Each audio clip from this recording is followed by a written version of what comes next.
Bonjour et bienvenue à l'atelier. Épisode 10. Ça fait 40 jours que je suis sur cette finition. Avec un peu de chance, on pourrait finir aujourd'hui. Je croise les doigts. Ce qu'on va faire aujourd'hui, c'est que on va refiltrer de la laque noire et on va réappliquer une couche de laque noire et ensuite vous verrez. C'est parti.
Et puis on va utiliser un ozo pour mettre de la poudre dorée. Alors un ozo c'est quoi? C'est un bout de roseau creux avec une ouverture pour mettre de la poudre et de l'autre côté un biseau et une très fine grille. Alors il existe différentes qualités de grille et en fait on va simplement saupoudrer tout doucement. Et il fait tomber de la poudre d'or, mais en très faible quantité. Donc on attend 10 minutes que notre laque noire sur les reliefs est un petit peu pris, et après on va saupoudrer avec cette poudre d'or à cet endroit-là.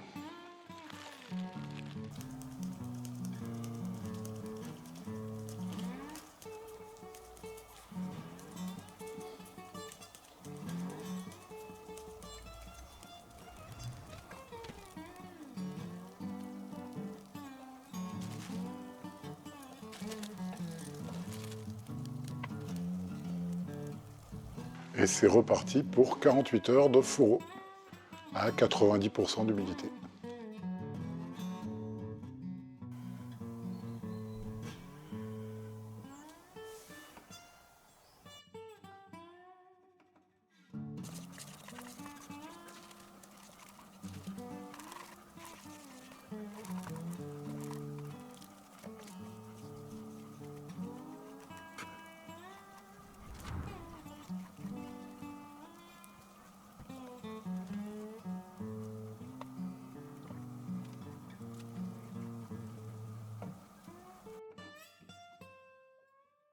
La dernière couche de laque noire s'est bien tendue au séchage.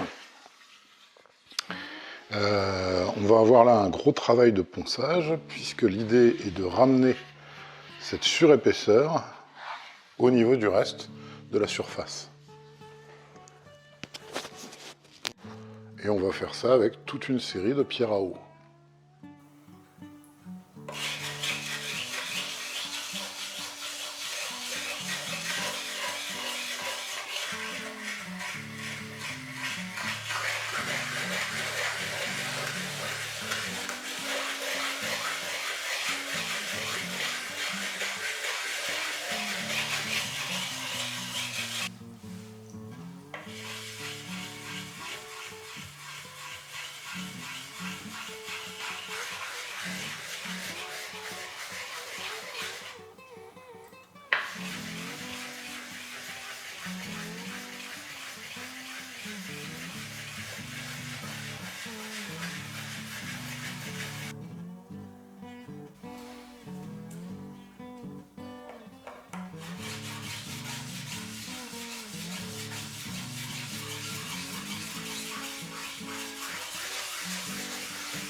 Et on va finir le ponçage au 8000 et au 12000.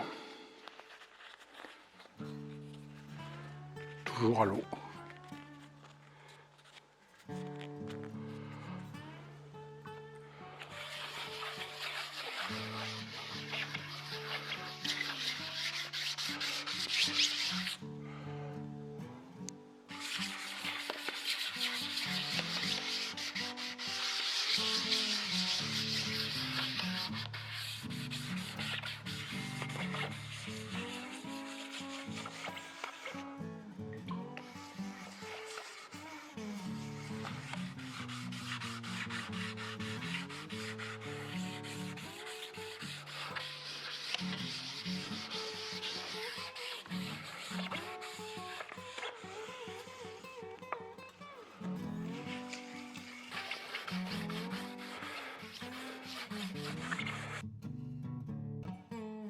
Ça y est, ça a été un voyage assez long, mais on arrive aux deux dernières étapes du style Kara-Nouri. On va mettre 2 couches de laque brillante transparente, avec une particularité, c'est que 5 minutes après la pose, on va les réessuyer, pour ne vraiment pas rajouter d'épaisseur supplémentaire, mais simplement faire briller. Je m'équipe et on s'y met.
J'ai reponcé au 12 000 et on va remettre une deuxième couche.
On en a fini en utilisant les méthodes, les outils et les matières du XVe et du XVe siècle qui étaient utilisés en particulier pour fabriquer les fourreaux des katanas japonais et faire la finition.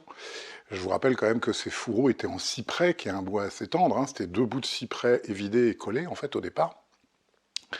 Je vous montre.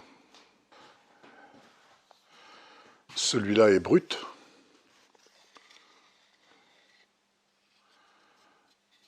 Et donc vous voyez qu'il s'agit de 2 bouts de bois collés et vidés.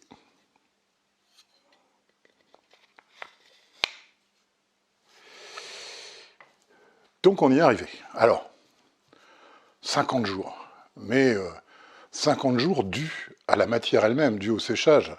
Vu le résultat, enfin vous mettrez dans les commentaires ce que vous en pensez, je dirais que ça les valait, et c'est même regrettable que personne, à ma connaissance, ne fasse ce genre de finition sur des corps de guitare électrique, même pas les Made in Japan.